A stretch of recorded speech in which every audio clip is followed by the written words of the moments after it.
Chris going to try and get this counter pick down onto Kyle on the Leona. Alistair is such a pivotal support champion pick. I think one of the most important ones in the LPL. On that minimap, Flandre looking to try and catch this wave, but Kyle's here, Hope's here. Maybe 369 gets a little bit caught out. Here we go. Flandre flashes forward. He picked this Ornn against TES months ago, and he's looking to fight with it into the Rumble. 369 flashes and dies for the first kill of this series. And how it plays into the new grub timer and such as well. Right now, Kanavi trying to solo sneak his way through that dragon, but I'm actually surprised that Pink Ward didn't pick up the ward by AL. Is Cream forcing Shanks to flash away with just one use of the Between Worlds. Kanavi comes off the dragon, immediate snap engage from Chris, goes down, but Kyle holds Kanavi in place, so Tarzan gets some safety. Cream is out of mana, but Kyle is out of dashes to get back to safety. He falls, but in comes Flandre with the Ornn Horn, hits onto two. Tarzan goes into the untargetable, but the shield bails out Kanavi, sneaks away with a sliver of help, but no! Tarzan gets the kill through the pack? Let's say. And I think that his performance so far in 2025 has been very, very impressive. He's now got the burden of being the late game hypercarry for his team on this Azir. And if they can get to that late game, if they can get to those 5-6 items and reach it at parity, Shanks is the one who's going to do the most damage. He's the one who's got that playmaking capability with the Azir as well. So look at that Leandries and the push and pull showing itself on the Rift here as topside and reset timers open up TES to take that dragon for free. So we split both of the opening dragons. That's got to feel good for top esports, knowing that they have control of the grubs from a couple minutes ago.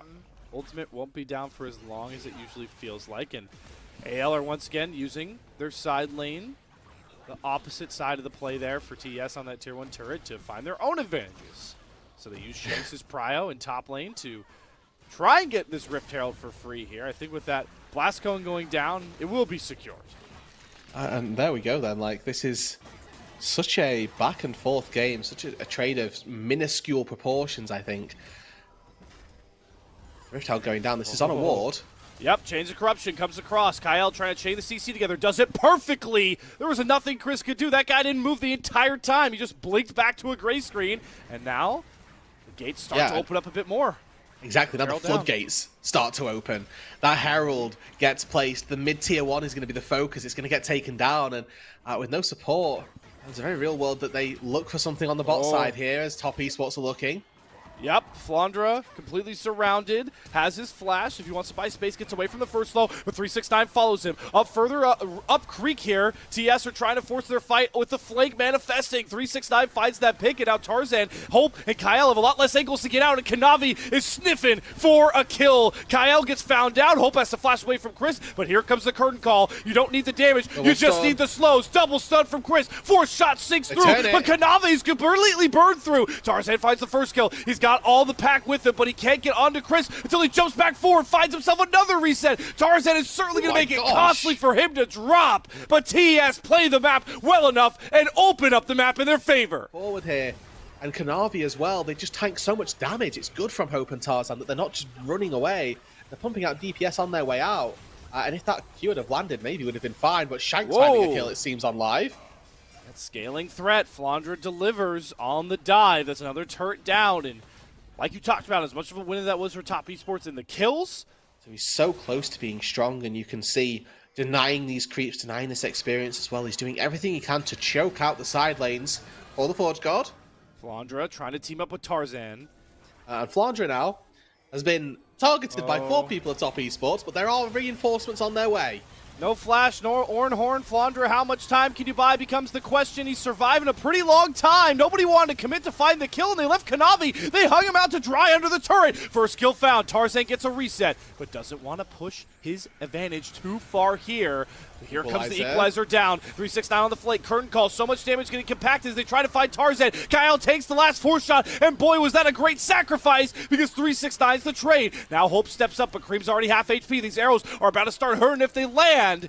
But Tarzan's trying to slip out. Look who's on the hunt. It's JackieLove flashing after him. Smells blood in the water, and he sinks it home with a crit shot. That's the difference you get from JackieLove. He just flashes over the wall, headshots Tarzan, sends him back to the grey screen to these fights. If this is a mammoth farming effort from Shanks for him to do nothing in these team fights, then trust me, anyone's legend, they're going to be fuming about it. But if he can turn up to these team fights and start manifesting great successes. As a player on this Azir, and now put in a position to carry. You put it so well, dude. If this is an AL loss, a lot of the questions are going to come Shanks' way about how he played these fights out. And if it's a win, boy, are we singing the praises of a guy who we're also looking for him to find some consistency, kind of like Cream has in these recent games for TES.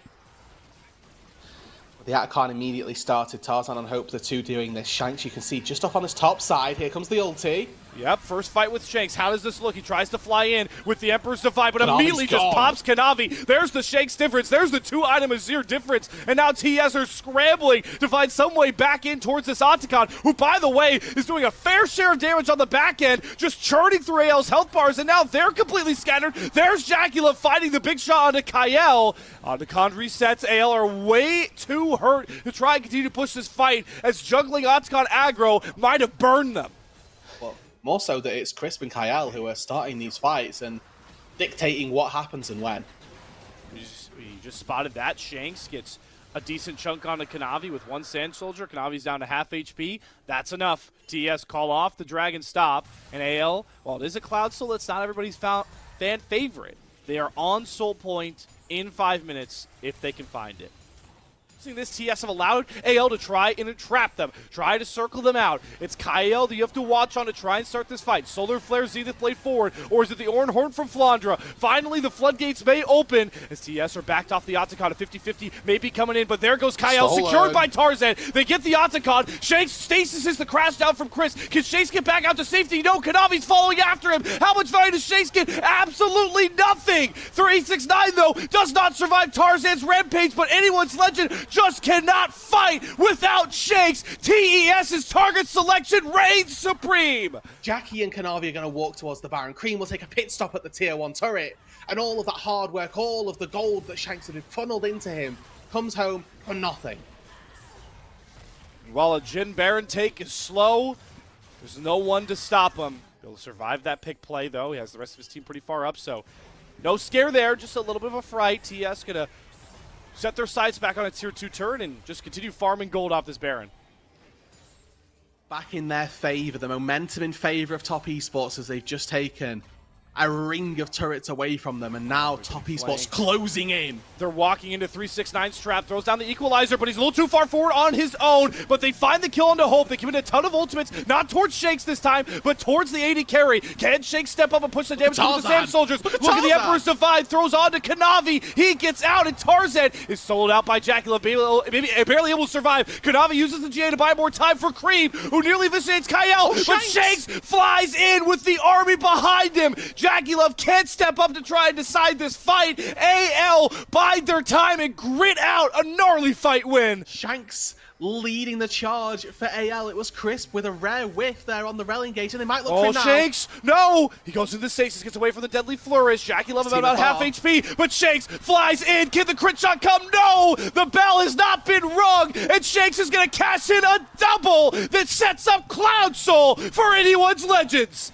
AL reap what they sow. They gave the gold to Shanks, and finally he comes home to harvest. The bot lane of Top Esports have no chance of fighting him, and they just barely can't make it work. Anyone's legend. They find the soul now, and they can move into the rest of this game, knowing that all that time, all that effort that they put into Shanks will pay off. But it's not really about that gold anymore. We're at the stage in the game where it's about momentum. It's about who feels confident to step forward and take these fights as Tarzan hops straight onto Cream. Oh, they're going all out. Look at it. Shanks fly in. Cream is completely cooked. Shanks' Azir does not disappoint and blows TES out of the water. What a pick to find. Guaranteeing Baron now swings back into the hands of AL. May have just secured them. Maybe not the game in this instance. Maybe it is just the Baron, and I'm getting too far ahead of myself. But 5v2 on the map. AL get the Baron. Tarzan finding one half. Shanks finds the other. This game number 1, once again, this heavyweight matchup of 2025. The best two teams of the LPL period for this year continue to deliver. And some of the plagues, the shortcomings of TS in these single games really starting to hurt them again. They've been known to throw gold leads Kanavi's been able to bail them out of some of the bigger games, but this is anyone's Legends we're talking about. They're just a different level, potentially one that could contend with TES as we continue to talk about the future of this LPL split to worry about. And that cannon minion, Baroned up, is trying to do all the heavy lifting. Yeah, Crisp is down 5 levels on Hope. He takes 1 piercing arrow and loses a third of his HP. Has to go back to base. With the wave finally coming in. Oh, Jackie Love gets hit with the solar flare. That's cleanse out of Jackie Love, so a little less space for this Jhin. That's 2 ultis down. They'll have to be careful. They've lost some of their key engage ultimates. Maybe don't want to overpush.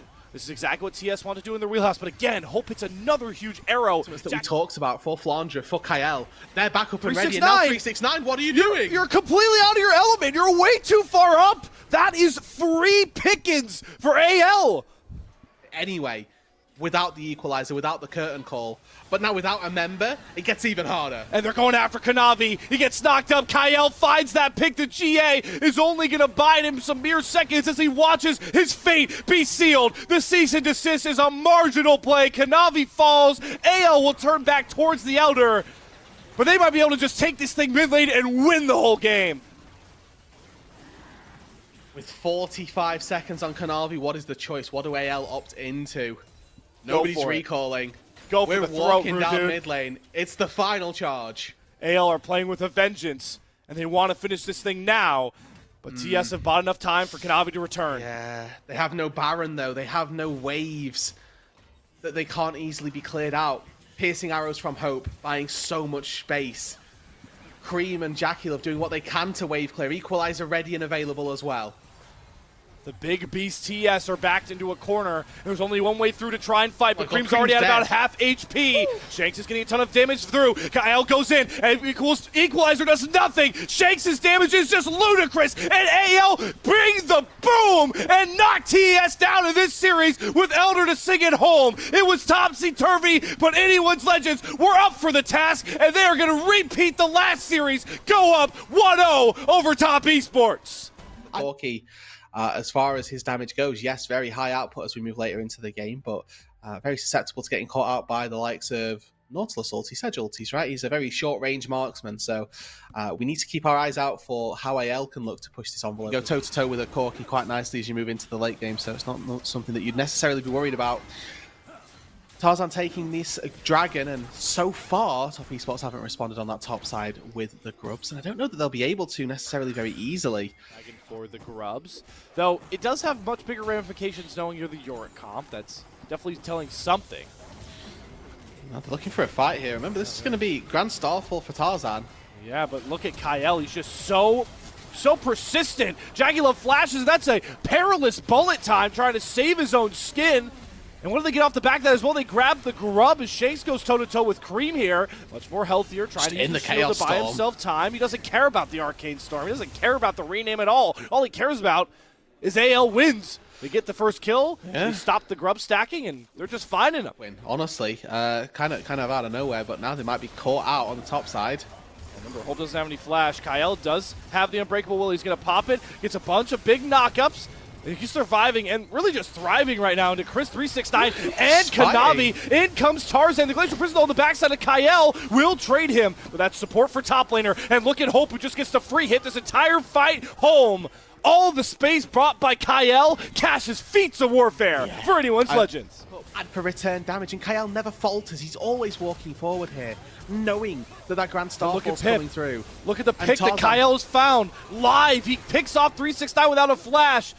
The live feed doesn't do that justice. It's Kael again. Have a short run at things in a side lane, but he's finding plates in this series, finding a little bit more gold, and now Kael once again. He takes the turret aggro a bit early before the minions, but Unbreakable Will getting a ton of value, and he just layers the stun so well. Kael is running the defending champs of the LPL right now. And Jackie Love again has flash, has barrier there, but the second he gets hit by that knock-up, I don't think he was expecting it to be so easy for anyone's Legends to take him down. Kanavi, this is a 50-50. He just gift wrapped the Drake and then jumps into Flandre. Shanks is here. AL are playing like they're 6'5" on the map right now, and they are just bodying the 10-1 top Esports. And this is how AL did this back in Demacia Cup, back in Split 1. they just move faster around the map. They just have, it seems to be more Oh my people. God, Tarzan, you mad lad! Is it 2 grubs total that they've sacrificed so far this game? And outside of that, nothing else. Here we go though, Kyle, star of the show so far, grabbing the attention of 3, make it 4, and he is definitely caught. Also a teleport coming through from Shanks. Bit late. Do they want to try and contest this Herald take? Probably not, is my overarching theory here, as we may see Tarzan super cone in. Doesn't really have a lot of ways out. He has the flash. Just going to give the Herald. Hope's got to be careful stepping up this far as well. The numbers are definitely to the side of TES, but maybe the shockwave damage alongside the Pantheon's enough to get Chris. The Glacial Blizzard does not stop the Q forward. We're just going to see turrets taken, jungle taken, and Jackie Love forced to flash. Oh my lord. Trades flashes with Jackie Love. He might die though, look at 369. Yeah, flashes forward 369 with that killer instinct. Gonna punish Hope for trying to take down Jackie Love. All that just to protect a mid-tier 1 turret. Chip pedigree. They've made dramatic comebacks. They've seen it all at this point, and they know how to play from behind, but Hold on, I don't know if this could be 369 knows how to play into the Maiden and this Yorick. Tarzan flies in to secure the kill, but I think that one was a 1v1. There's nothing to be done. If you have your cannon out, maybe you can start your W off and quickly rattle your way through the process of taking down that cage, but now again, free time plus demolish, like he's baiting here, just trying to bait them in. How much damage can he do? Tier 2 turret's gonna go down. Yorick doesn't play.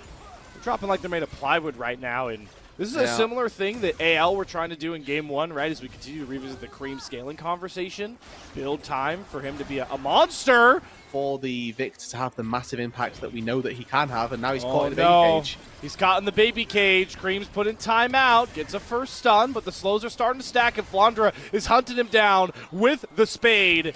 How much space can Cream buy? Another slow comes across. He goes flash for flash, but the ghouls will follow you anywhere, Cream. Flandra solo bolo. And now it's a question for top esports. Can they even look to fight this dragon? If they do, they did lose everything top. They're going in for Kyle. They have the teleport of Shanks coming across here. Hope off to the side. Kyle flies in, gets a 2-man knockup. It's on to Jackie Love. Melee burns the barrier. Kanavi sectioned off, though. The bullet time is hitting nobody until the hook comes in and finds Shanks. Grand Starfall comes across. They're going to go all after Jackie Love. Can Tarzan do enough burst damage? Yes, he can. Down falls Jackie Love. Tarzan and Chris flashing out to safety. And 369 on the wrong side of the fight is trying to run for high heaven. Just buying time. But fate will come for him soon. Hope on the hunt, get a Valkyrie over the wall. Can he get the rocket lined up? 369, how much space can he buy? He's getting a whole lot of work done here, but finally the auto sinks through and locks in another AL team fight win. Watch right now, the push and pull, marvelous between this and they are doing exactly what they need to with getting that gold onto the Yorick, and now Shockwave again. Oh, it's all onto Chris though, so they commit the Shockwave onto Chris. They still have damage dealers like Cream and Jackie Love trying to push out a ton of damage on the backside, but that bullet time gets 0 value. That is a dollar store bullet time from Jackie Love, and 369 gets stunned up by Tarzan, who just reads them like a book. Jackie Love has nowhere to go. Shanks and Hope are waiting on cooldowns. Jackie Love flashing forward, trying to desperately make the difference, but just like TES, it falls flat. On one time, and the Atakan will go on the other, and this game might as well just be chalked. Oh, rude dude, I have one important question for you. How many extra Yorick games did we just buy in Group Ascend thanks to Flandra right now? Yeah, it's going to be at least 5. Okay, because 5. It looked mediocre in Group Nirvana. And honestly, I don't know that Flandra is the linchpin of this game. Mammoth proportions. We've gone through 9 of those best of 3s already, and we're looking for teams to level up in the second round robin. And AL are showing that it might just be their time to shine. Kyle, I mean, this guy just ignores damage with ease. Tarzan flies in. Bullet time completely blocked by Tarzan with a shockwave. Doesn't find its mark on it, and he carries. It's Chris to die first. This time, Shanks and Cream are both a part of this fight. But look at Flandra. You were asking for him to finally join the bounce, and boy, did he make a statement just casually walking up with the main and eviscerating that fight. And now he's flashing after Cream. Flandra wants the brooms out. Flandra wants the sweep of your defending champions. Anyone's legend are going to 2-0 top esports. Game 1, we said it was just a top thing. Game number 2 is AL dominating. It is 25 minutes and TES are battered, they're bruised, and they are done for. Today is not the name of just anyone's legends, it's these 5 legends as they topple the Titans. These were some of the best highlights from today's matchup. Which moment was your favorite? Let me know in the comment section below. This is OP, and I'll see you tomorrow. Take care.